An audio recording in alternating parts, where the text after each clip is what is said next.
relationships I build serving those people through the health club, they're like, yeah, let's go see Steve. And then I took that opportunity of those. I met a few hundred people in the restaurant, and they closed 3 years later. I started another opportunity, and I brought both networks to that. I had 250,000 in the bank within 6 months in that opportunity. Now, it's not about the money. I'm just telling you that your network of building relationships and serving people can just carry with you for the rest of your life.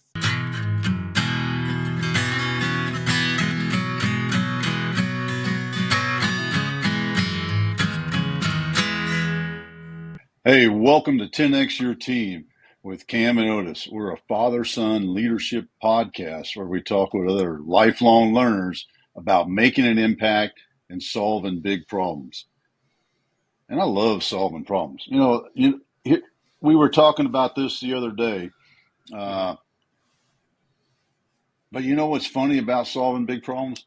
The bigger the problem is, the more time you need to take to solve it, as opposed to the propensity to action. And one of my, I will call me out, didn't know this was going to turn into the Woe is Otis show. My propensity to action in that, I just got to do something.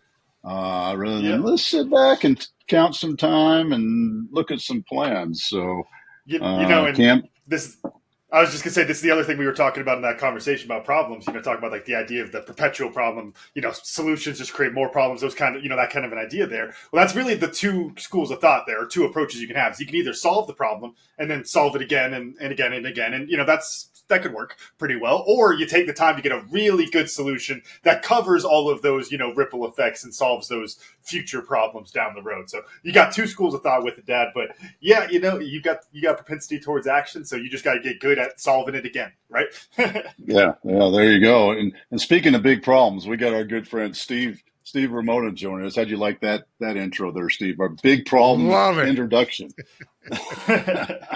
Well, it's interesting to jump on the conversation. I met a billionaire on my show.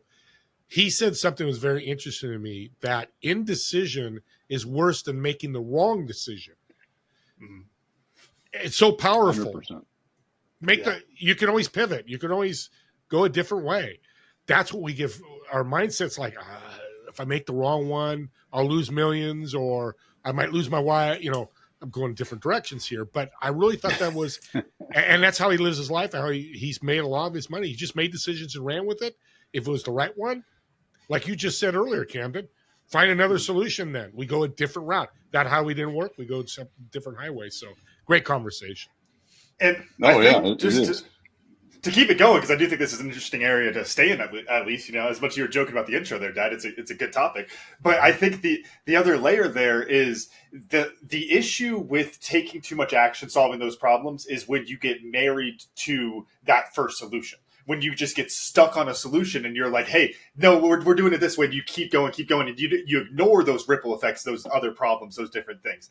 I think in general, if I was going to put a rule of thumb out there, Dad, treating you as a subject here, I don't think propensity to action is that bad necessarily, as long as you don't get stuck on that action, as long as you continue to take more action and reevaluating those kind of things. Doing the same thing over and over again. What's that phrase? It's your. Yeah, I forget. It's proof of insanity. Something like that. Yeah. Einstein is attributed with the quote. I thought I read something the other day that said he didn't actually say it, but it's if you do the same thing over and over again and keep expecting a different result, that is insanity. I had a good segue, but I went the insane route. Now I've completely lost my segue. So what I want to know, because your business, you use the word servant, and one of the things that I've become kind of pet peeve-ish about is people talking about servant leadership.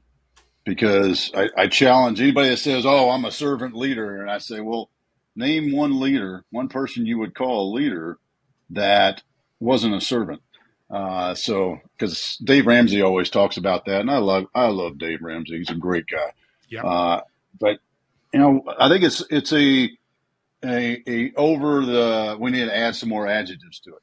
And with all that being said, what I'd love to hear is your explanation of a servant business and how you define that. Well, servant leadership, servant business, I learned from Luke. I'm going to give a shout out to retired Lieutenant Colonel Oak McCullough. We talked about this, and his question to anybody, like you said, Otis, everybody says they're a servant leader. It's only one question to solve that problem. Who are you mentoring? If you're not mentoring somebody today, then you're not, at the basis of a servant leader. There's much more to it than that, but that's what servant leaders do in any capacity that they are, is they're mentoring and uplifting and bringing value to people. And it could be a multitude of ways. We don't need to get into them, right away, introduction, a resource, or a tip. But I love that. And that's what I do today. People say, I'm a leader, like you said, Otis. And I ask that question, who are you mentoring today? Well, nobody. That's okay. But that's where you should be leading your leadership to. Who am I mentoring? It could be like a billionaire I've mentored. I've given them some tips. I was blown away by it. But they're people too.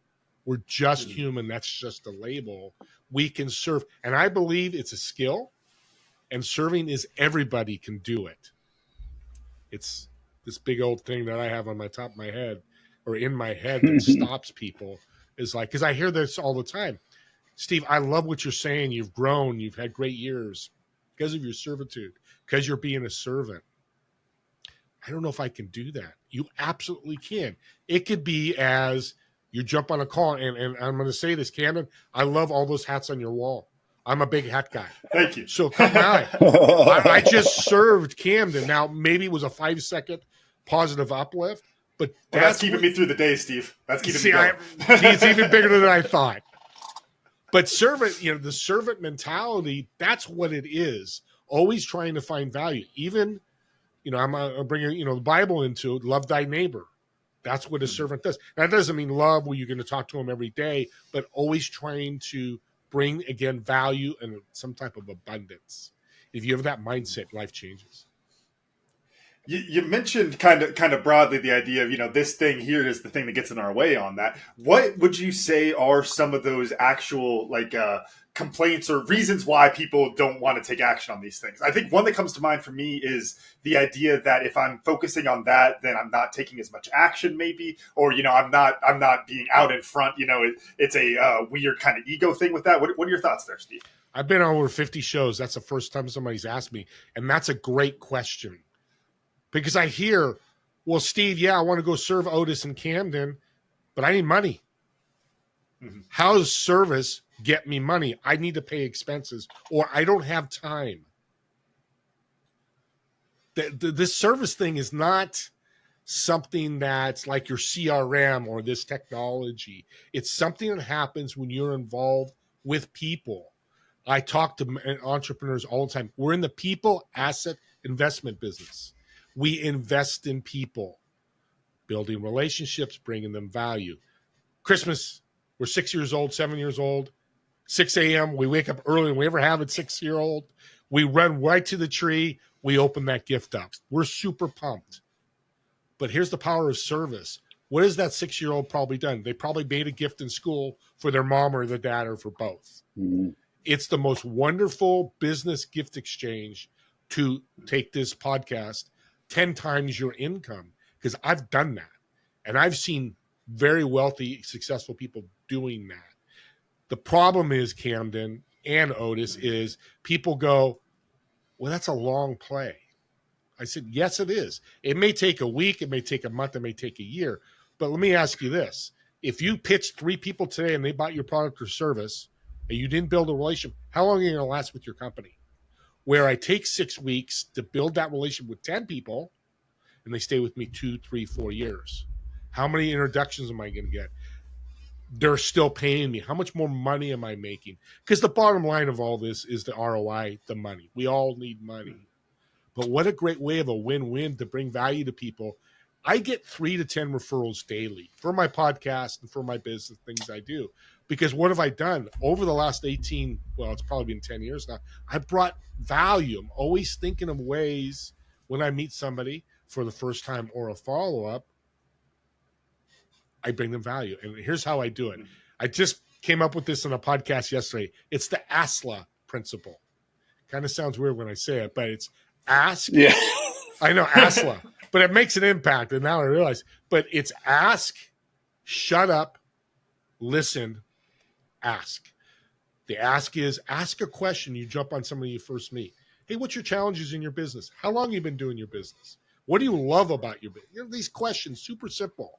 And then you shut up, which a lot of people don't. Somebody will say something, oh, by the way, really shut up. But the big bridge there is to listen. Listen and find out where you can bring value, bring them abundance. And then the ask could be, hey, I could help you with this, or Otis and Camden can help you with tribe and purpose, or this resource, or I got 3 introductions for you. I do that on every meeting, and I tell you, audience, your meetings will be so much better. Because how many times have you been in that meeting where it's very uncomfortable, like, oh, it's not been framed. I'm meeting Otis. I don't know why Otis and me are meeting. So start asking, do the ASLA principle, start asking those questions and shut up and listen and then ask again. And are you going to get a sale? Probably not. But I never think about that. I think transformational, not transactional.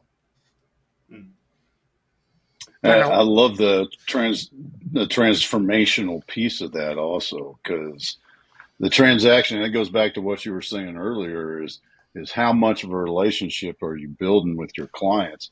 And when you have a transformational interaction, you're building that relationship, as opposed to transactional is, here's my product, here's my service, now pay me. Okay, thank you very much.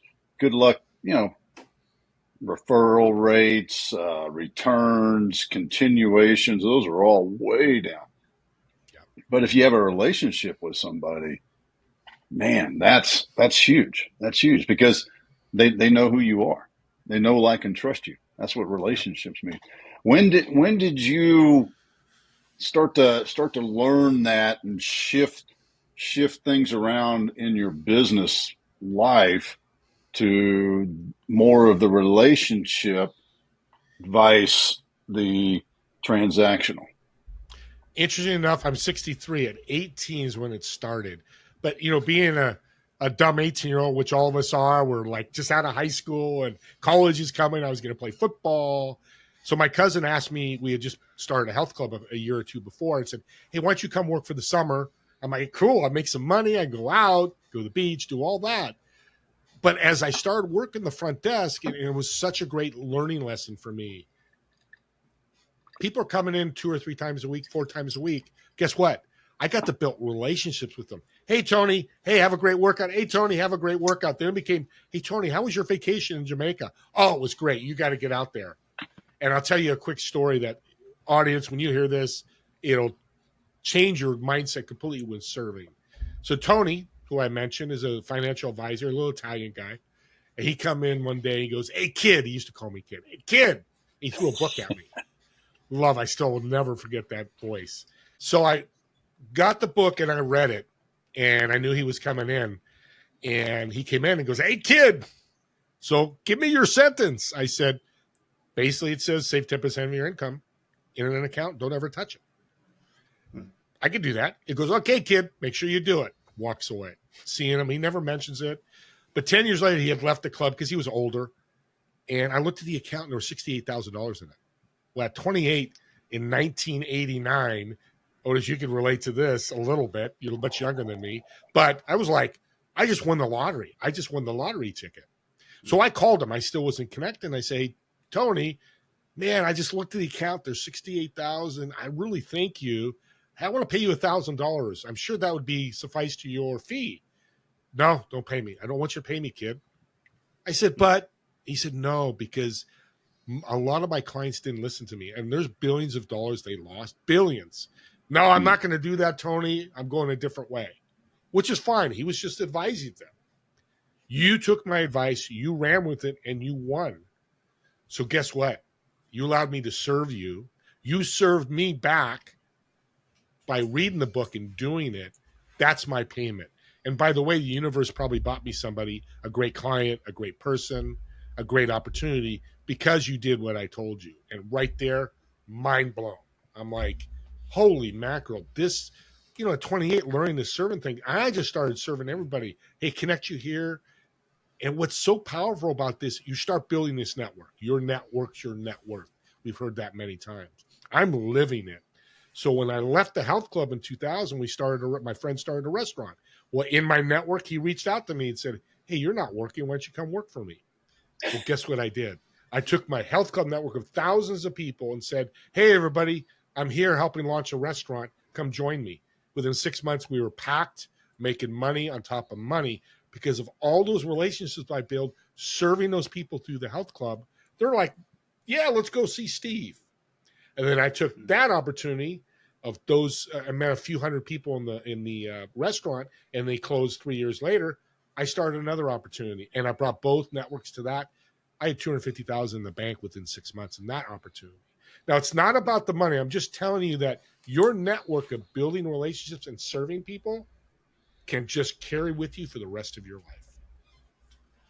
I'm curious because there's one piece, and the fact that this popped up in my head tells me that other entrepreneurs probably have this thought before, which is if I keep doing that, and to be fair, those were, you talk 3 years, that's a decent amount of time. But if I'm going and trying to bring all these people into each business venture and I'm not doing well and I'm failing and I have 3 or 4 of those that don't go too hot, but I still might be a good person, have those relationships, those kind of things. There's a little bit of a weird game that comes into your head then of, because you have these failed businesses that you would almost expect a failure in the relationship space a little bit. Could you talk something about that, Steve? And, maybe disentangle why that's not true? Yeah, let's take the restaurant. So those people from the health club that came and visited me, it was a cool restaurant. There was only 8 tables and there was a counter. So I was a cook and I was the waiter. So it was so small, but I was able to cook and talk to the people. Hey, how you doing today? So it was like the health club. I'm getting fired up, Camden. Nobody's asked me this because it was like the health club. People would come in once a month, twice a month. Kids would know my name. You want hot dogs? Okay, I know you're a tilapia person. You love our salmon. And it became family, community, a tribe. And even if a business fails, people, if you treat them well, they're going to stay with you. Think about any business you work with that closed. A lot of times, especially during COVID, you go, oh my God, that mom and pop restaurant just closed. I love going there. You're not going, hey, what a-holes, excuse my language. They closed their business. I can't go there anymore. Now, some people might think that, but most don't. So it's a great question because, again, it's about the servant value. You get abundance. It's the win-win-win. And I did recycling, electronic recycling. So people and I did it for free because I got paid through the state. So I offered them something free. Well, they're lining up, and I did events for charities, and it works for everything. But it's all back to, are you bringing value? Are you building the relationship in a positive fashion? Not like you're not getting a refund because you're 2 days too late. Give them the darn refund. Take care of people. So when you do that, one of the things that I suffer, I think we all do, but I know I feel like it sometimes. Like, okay, I've thrown it out there, I've thrown it out there, I've thrown it out there. Hello, universe. So what do you tell people in that? Hey, just keep doing it. Keep doing it. It will come. How do you help folks overcome that the echo chamber, if you will, the literal one? Great. Yeah, image is a great image. Well, it's fun, first of all. When I get out of a meeting and somebody sends me an email, it's the best. I just had one this morning. I met with a guy on Monday, brought him so much value. He said something like, "You've really inspired me to make changes in my business. I want to thank you, and I want to stay connected with you." Holy moly. I read that, and I wasn't probably having the best day. My energy shot up because I'm helping people. That's one. 2, everybody, we don't know the how, when, or where universe that echo stops, but know it does. And you got to have hope and faith and trust. And I'll tell you, I met a gentleman, 2022, business gentleman, again, through one of my connections, and didn't know him. We're talking. I'm doing the Ask the Principal, asking questions. And I said, he's doing really well. I said, how well are you doing? He said, well, I did $250 million last year in revenue. I went, okay, Joe, can we talk? How did you do it? Give me some secret sauce. He said, I served people morning, noon, and night. I woke up. Who am I going to serve today? My competitors are collaborators. My prospects are family. My employees are my big family. I mean, just that mindset of always serving. And you know what? It came back to me because it gave me an opportunity to really just flourish. Because as I flourished, everybody else flourished. Now, it took them 2 or 3 years to build that. Here's a tip for your audience that every entrepreneur I talk to, they should start doing. Meet 10 to 15 new people every week. Now, that could be go back to your calendar 6 months to a year and go through the people you really resonate with and go, hey, let's follow up. You meet 10 people this week, they give you 5 referrals. That's 15 people. Next week, you meet 10 people, they give you 20 referrals. Now that's 30, that's 45. You can see the compounding like in finance. I did this in January 2020, right before COVID. I didn't know it was happening, but I heard about all these networking groups, and I was selling a digital business card. I got to meet people. Even though I had a large network, I need to meet new people. So I went to 10 to 20 meetings. I think it was 20 meetings a week. I think I did 3 a day or 4 a day. Oof. It was a lot. But my whole goal was to meet the 10 to 15 new people. In 6 to 8 weeks, I met 500 new people in my CRM, 500, because part of that was referrals. I was the top sales guy in the company. Took me 8 weeks. I know some people it took them 6 months, but it's the end of the line thinking, again, you're having fun, you're bringing value. It's the end of the line that something great's going to happen for you and for everybody else. Talking about it's like, and to take the phrasing of like putting out into the universe, things coming back to you, gets me thinking in that kind of a more poetic type way. And it brings this idea to mind, which is the kind of movie trope. And the one that comes to mind for me right now is Groundhog's Day. I'm sure there's countless examples of it, but it's like, even if you feel the change, you haven't actually changed yet, and therefore you haven't completed. You don't get to go back or take your movie example, right? But there's this idea of it's like you have to completely let go of the thing, and you can sometimes still be holding on a little bit. Do you think there's a little bit to be said for that kind of going back to your point of like, all right, guys, where's the reciprocity? I'm throwing it out there. Where's the reciprocity? That it's like you have to almost, whether literally through some karmic sense or just poetically speaking, you have to give up on that, give up on the reciprocity entirely in order to start to receive it. What are your thoughts there, Steve? 2 things to ask will take care of that. So as you're building this network, because I did $25 million in deals, bringing people together, and they did deals over $25 million in the last 10 years. A lot of money. I made $10,000. Now, woe is me because I didn't ask. I'm like, hey, Otis and Camden, let's get you together. You guys could do some great things. They go out and launch a product or whatever it was, that partnership. But I thought I was good. Now, what this guy that made $250 million told me is you're not good. Back to the Christmas model. I give you introductions. If people come to you and go, hey, I want to support you. How can I help you? I'm good. No, don't do that. And what he told me was, you're turning people into takers. Now, they're not walking away saying, hey, Steve's an a-hole, because that's conscious. They're happy they got these referrals or these resources or tips. But the subconscious and, more importantly, universe or God, the God currency wasn't being built, or the universe currency. So every time you're bringing value to people, that bank is building. And like any bank, when it gets to a large amount, it's going to pay you, but it compounds. So I love that infinity loop. The sideways 8 is what this is all about. So if you're like, it's not reciprocity. If you're just giving, you said it, Camden. You got to, and sometimes you got to ask. I've had people, I'd give them, 3 or 4 incredible referrals, and they go, thank you so much. I appreciate it. No, you're welcome. If you have any questions, let me know. By the way, everybody, those are introductions. If nothing happens, it's not your fault. Take that out of your mindset. It's just an intro. Because I've had people come to me like, oh my God, that was terrible. No, it was an intro. If it doesn't work, next. And that's in your head. You don't say that. But next. And that's a big help too.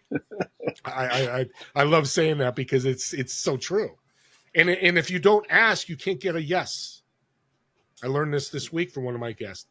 I used to say, if you don't ask, you can't, you're going to get the no, but that's okay next. But when he said that, hey guys, I want you to give me $1 million. I'm launching a business. No, can't do that. Otis Camden, that's great. Still love you guys. Next.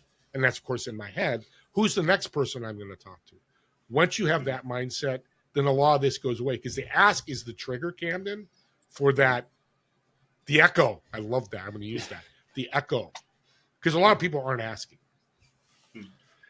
And you know, that's because I've suffered from that. And not too long ago, I started doing well, shoot, you just asked me if there's anything here's how you can help me, as opposed to no, I'm all good. Because you're right. In that weird sort of way, it's no, I don't want you to bother, but you're not allowing them to serve you back.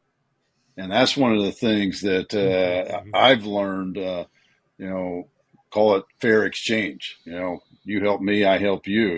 It's the neighbor that always comes over and borrows your tools, but you got to go get them from them.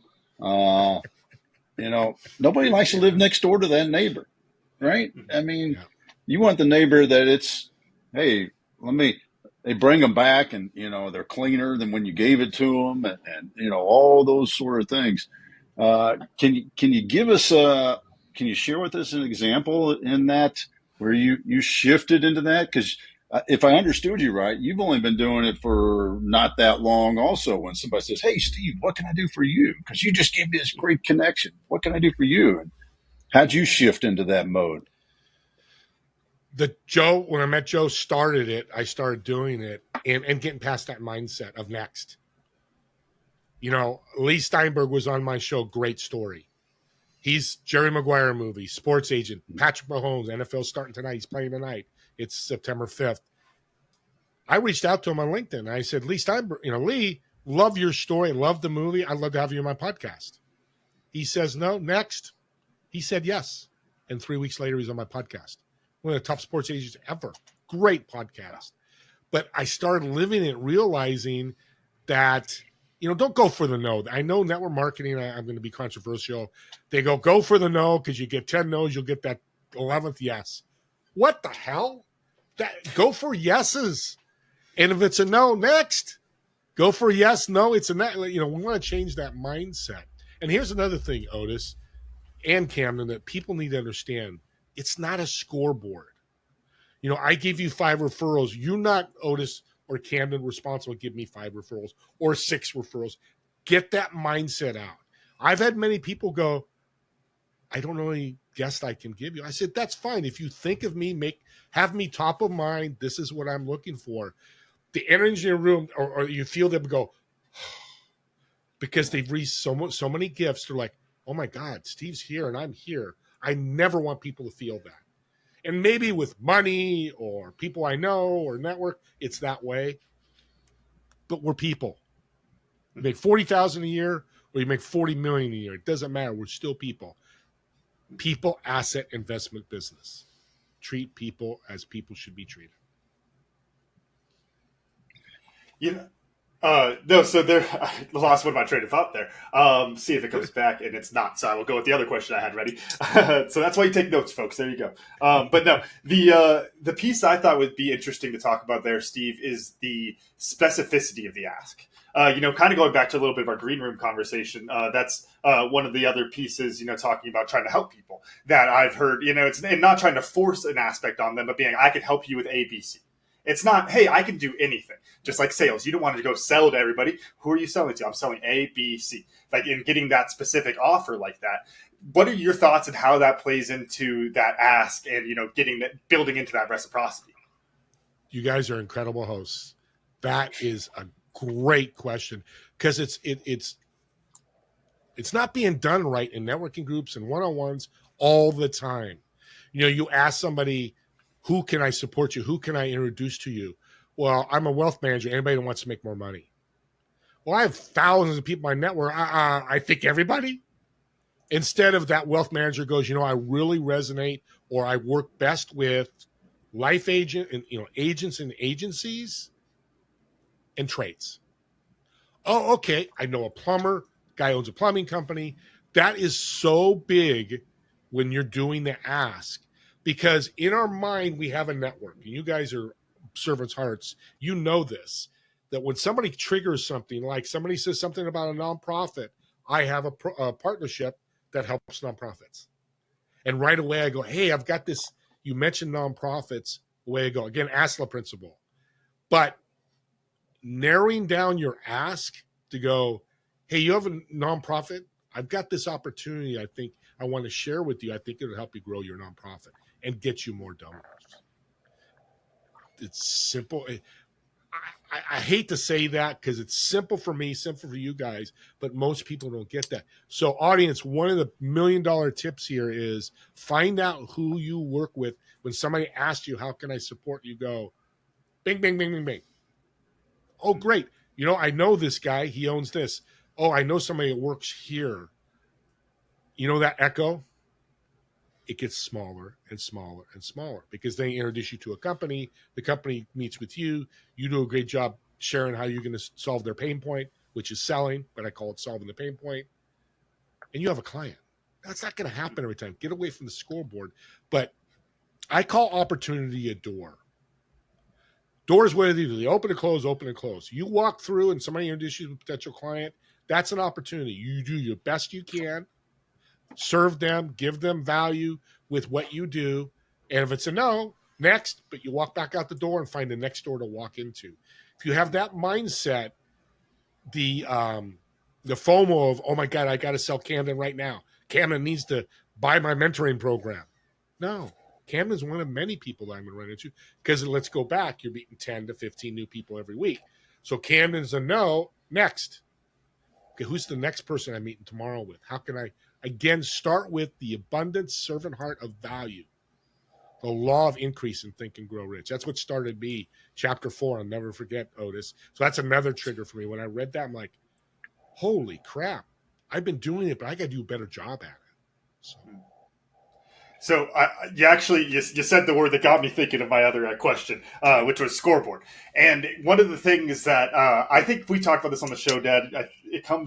I learned this originally, I think, from either a marriage book or marriage counselor or something along those lines. But the idea of you don't want to keep score. It's not about who did the most chores, those kind of things. When you keep score, then it kind of degrades the relationship. One of the twists I put on that we talked about on the show before is I never keep score, but also you want to run up the score. Because I want to do as much as I can for other people. And, it's a little bit more philosophical, but what are your thoughts on that, Steve, of, kind of the idea of running up that score? Does that accidentally open you up to still keeping score in a way? Or what are your thoughts there? No, running up the score is just bringing more value. Think of ways. And it might be like right now, I just did it before our podcast. As you were talking, Otis, I realized you're a veteran. And this is exactly how this should work. You're a veteran. I just had Adam on my show. He's a veteran doing this thing. I need to connect you too. So running up the score could last months and sometimes years. Because let's think about it. Today is September 5th. I meet you guys October 5th. How many people have you met? How much has your business changed? How much have you changed that I can help you even more? So running up the score is staying connected. I think it's the follow-up. Bringing value on the follow-up. And you might not be able to bring value, but you could just say, I love what you're doing. I love your website. The guy who sent me that email, I said, that's really cool. You have all those testimonials. That's some pretty big companies. He goes, hey, thank you. I really appreciate that. Again, it doesn't have to be tied to monetary. It's always tied to universe or God if you're a faith person. That's where it's always going. Well, I think it comes back to that. It's the relationship and truly wanting to help somebody. And when you truly want to help somebody, you're building a relationship. And one of the things that I've thought of as we were talking when you get the no and we move next, but what do we do with the person that says no? Because it's not like we don't like them anymore, because we're talking about doing relationships. I'd love for you to share your thoughts on that, Steve, and how you, because I know the kind of guy you are. You're not take that guy off my list. Don't ever talk to him again, sort of thing. You're not that kind of guy. So what do you do about the person that says no? I even try to bring him more value because it blows them away. No, I don't want part of your mastermind. It's a little too expensive. I'm not ready for it. Okay, Jim, that's not a problem. Hey, by the way, you mentioned something about you looking for trades. Well, I've got a guy that's a coach's trades. Can I connect you with him? I think it'd be a great connection. Well, in his mind, he's like, holy crap, I just said no. I'm expecting the guy to Steve Ramona to go, well, why not? We have people growing. They're 10 times their income. They're this, that, that. Why don't you follow me? I'm a great guy. I'm a servant heart. Here, audience, people could care less about us. They can care about how you make them feel, but how it helps them. It's not us. We've got to take us out of the equation. We're just the vehicle to help them with their pain point. So being able to give even more value. So when you get a yes, still bring value. But when somebody says no, you could even say, let's stay connected. My network's growing. Let's meet in 6 weeks and see how I can support you. I love that phrase. Dude, write that down. Write that. It's I use it all the time, and it's amazing. Again, the guy's like getting ready to fight me virtually, like, oh, he's going to come back and try to sell me. And I go, no problem, but let's do this, or let me serve you here, or let me do this here, or let's meet here. And it's like this. And I know that guy's leaving that meeting with, this guy's a pretty cool dude. And now you've got some. Yeah, go. And now you have somebody that's probably going to refer somebody else to you, as opposed to I just need to block that Steve guy out of my mind because, oh my gosh, he's such a pushy salesman. I don't even want to make eye contact ever again in a meeting or a networking thing, sort of thing. And you flip it like that, it's completely different. I think that's such a great thing to do because it's human relationships. So it's a mindset thing. It's hard to do, audience, because your mindset is, Camden loves what I do, ready to roll, but it's economic. Or they don't love what I do, they're not interested. It's hard because you go, oh my God, that's, coach, that's a $10,000 sale. Don't look at it as you lost $10,000 because you know what? Like you just said, Otis, I might get $100,000 in referrals because I treated them right. This just came to mind, and I don't know if it's as much of a question or just an interesting comparison that I just thought of. So bear with me on this. But it made me think of and I'm trying to think of the name. I think it's called like The Game or something. It's some like pickup artist book that I remember as a high school boy. Some older high school boy told me I needed to read to talk to girls, something like that. But I remember one of the ideas from it is and I think it's also a movie trope, of course. But it's like the idea is you don't go to the girl you want to talk to, you go talk to the friend. And then just by putting that energy out there, it's like they go, now I kind of want to be sold. Is there a little bit of that also when it comes to referrals? Of it's like, hey, Steve, look, I'm never trying to sell you, but it's like, hey, if you know anybody, and then I list off all the things that are exactly you, and then I walk away, you're kind of like, why did he want me? Like, is there a little bit of that's at play with this, or what are your thoughts there? Absolutely. And by the way, the other thing about the wingman thing, I had a guy in my 20s I'd go out with, and his goal every night he went out, I'm going to get 10 to 15 phone numbers. Quite the opposite of business, and he'd get one or two phone numbers. No, till he got the yes. And that's not the way to run your business. Yeah, maybe you got a few girls, and I was uncomfortable many times, but I won't go there. But you're absolutely right. I teach entrepreneurs. This is such a great show. Guys, you guys got me fired up. I teach entrepreneurs, go out to people in your contact list, your calendar list, and send them an email. This is, again, a big tip for anybody out there. Quick question. It could be a text as well. In the subject, put quick question. If you work with trades, you can go, hey, do you know anybody in the trades, like a plumber, contractor, roofer, whatever? I'd love an intro. I've started a new business. It's a quick question, but what you just said is like, and these people that use that, they go, 20 to 50% of people go, well, I just started a roofing company. What about me? Well, let's jump on a one-on-one. Let me tell you what I'm doing. I can help with your SEO. And let's help grow your business. Because here's the problem. And when I say this, you guys are going to go, oh, my God. I did research for a couple of years and asked people how many of their contact list, family and friends, know what they do. The average is 80% did not know what they were doing. Why? Because those people care about you. Like, they're in your contact list because you met them. You're going to call them maybe once a year, once a month. And of course, you don't go to your grandma. Hey, I do SEO, grandma. Hey, start a plumbing. You're not going to contact them, but you go do that.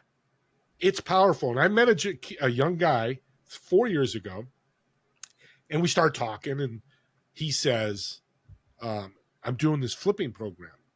And I'm like, how old are you? He goes, I'm 27. I said, how's business going? It's got to be tough. A lot of people do that. He goes, Steve, I just hit the $1 million income last month. I said, what? I made $1 million last month. Okay.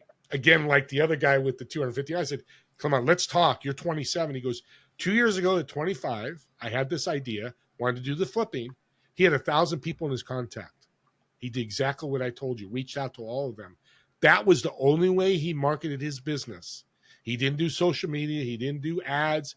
He just went to his contact list. And in 2.5 years, he made $1 million in 1 month. He was averaging 20 to 50 to 60 and then growing. Because guess what? He'd follow back up with those contact people. Either they became clients or, hey, by the way, have you run into anybody in the last 6 months that's looking to flip a home? What a valuable asset we have that we've been building all our lives.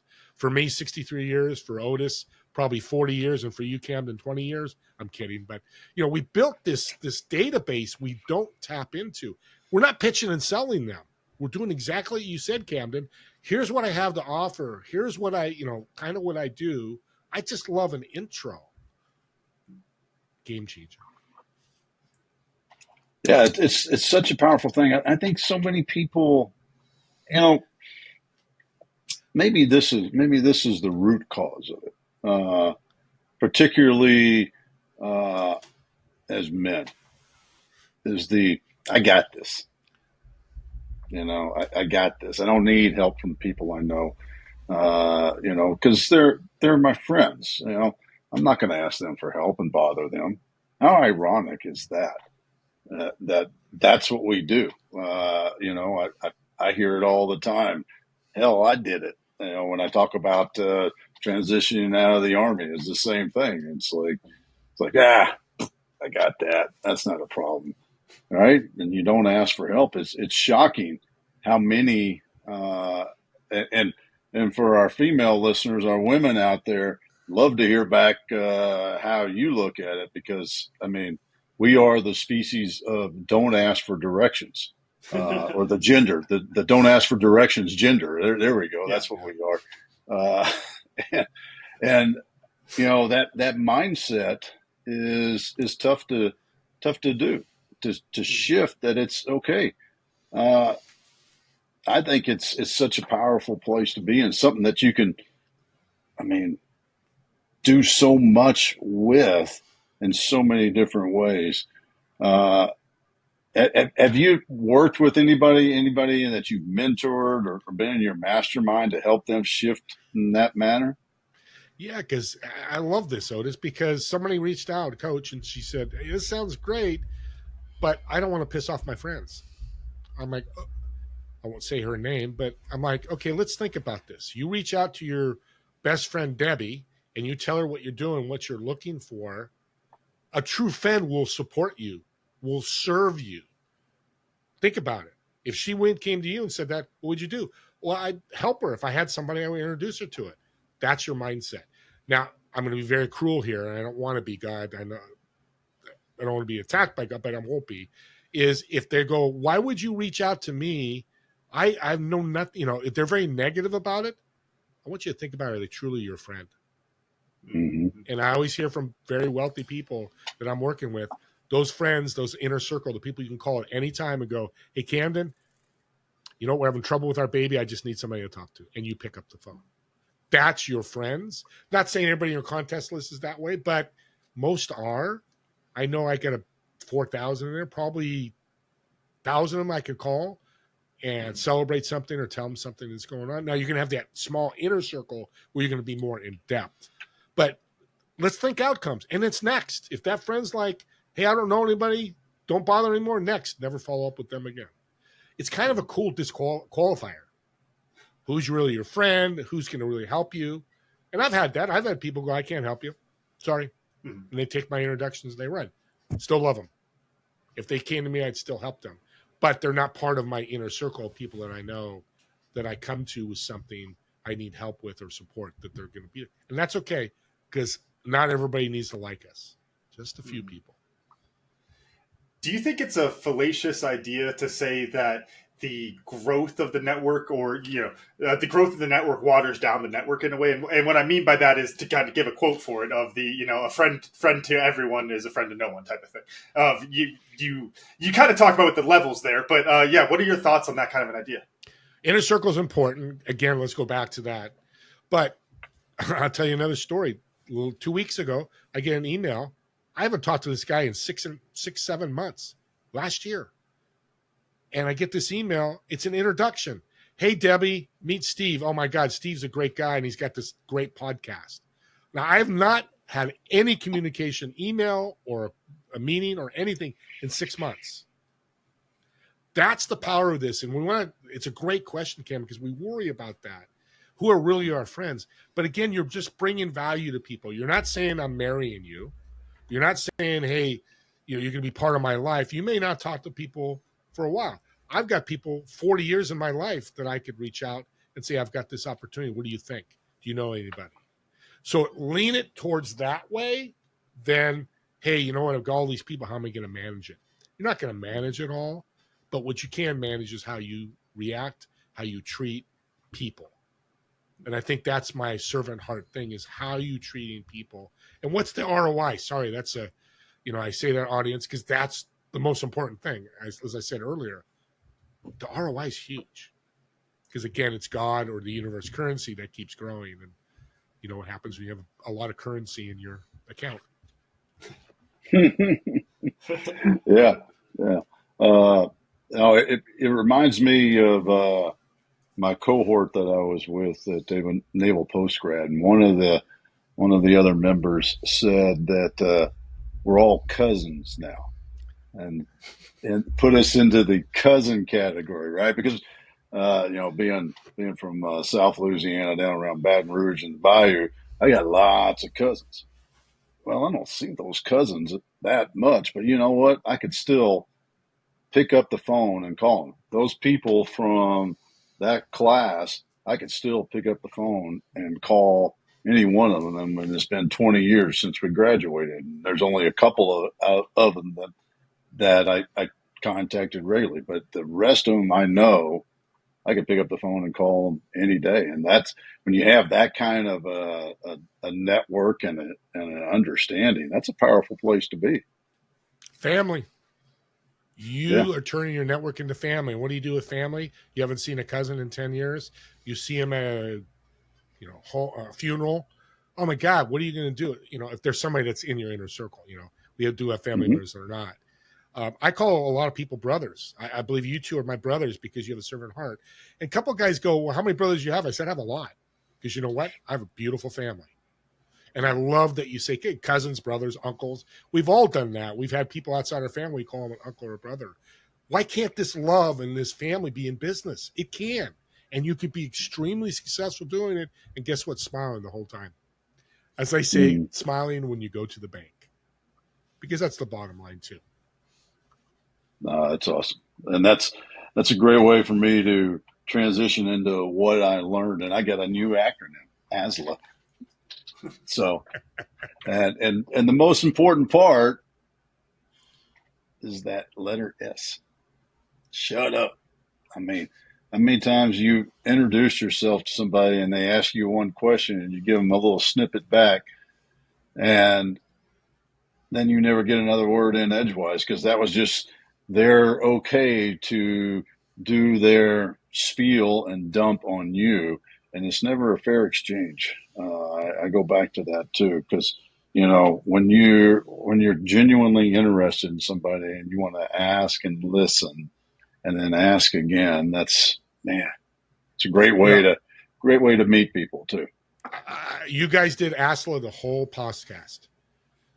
Camden, I mean, I have something that Camden come back to me. You guys were listening. Yeah, we forget. I mean, I'm 63. I forget stuff. It is, but that's not the point. Is a podcast that should be ASLA principles should be out. Go 80-20, 70-30. But you guys are wonderful at ASLA, like I am, because you truly listened. You didn't have these scripted questions 2 days ago and go, okay, we're going to ask them this. No, as I was talking, stuff came to your head. What a great show we had because we followed the ASLA principle. I'm thinking because it's 4 letters, we should start a radio show, a radio channel, ASLA 103.4. I'm going to make a note. I love it. There you go. There you go. I love it. That's Camden, great. what'd you learn? Yeah, for me, honestly, it feels funny because we had such a great conversation, a lot of fun, but it goes back to that kind of meandering intro a little bit, talking about Einstein there, and that you hearing that quote wasn't actually him. It's like, gosh, how nice it must be to be so smart you just get free quotes thrown onto you. Like, it's like, Camden's so smart, he must have said this. It's true. And it'll happen to us. People will misquote us all the time. You know that, guys. You're in a podcast, so it happens. Oh, yeah. Steve, how about you, man? What'd you learn? Well, I learned that 2 people as a host can do a really good job in a podcast. And like anything, there's great podcasts and not so good podcasts. But you guys, probably because you're family too, makes it much easier. But I learned, and you've helped me with my podcast, to really, the way you guys asked, it wasn't sometimes a question, it was a comment you wanted me to comment on. So thank you guys, because you served me to elevate my podcast. Awesome. Thanks. Steve, how do folks find you and learn more about what you got going on? Go LinkedIn, Steve Ramona. You'll find me there. I'm there all the time. My podcast is Doing Business with a Servant's Heart. You can search it on YouTube, all your podcast platforms. I'm there. I'm about 200 shows on my podcast, over 500 on my YouTube channel because I put everything on my YouTube first.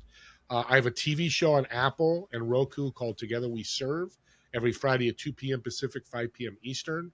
And my email is stevr1961@gmail. If you have any questions, you can reach out there. I do a free podcast mentoring workshop every month. This month, it's September 2024. It's September 25th. Reach out. And I also do business mentoring for free. It's pay what you can, but most people don't pay. I got $20 last 2 weeks ago. But I actually mentor and dive deeper into these subjects we talked about. So reach out to me, and I'll get you registered for that as well. That's awesome. Steve, man, it has been quite the pleasure having you join us today. Thank you for your time. Thank you. It's been an incredible show. Camden, run us out. All right. Thank y'all for listening to today's episode of 10X Your Team with Cam and Otis, and a special thanks to our guest, Steve Ramona, for joining us today. Remember, you can watch full episodes of the show on YouTube at 10X Your Team. And if you enjoyed today's episode, please make sure to pass along to other lifelong learners in your tribe so that they could enjoy it too. Follow us on Facebook, Instagram, and LinkedIn. As always, the full archive of episodes available at www.10xyourteam.net. Thanks again, and we'll see y'all next time.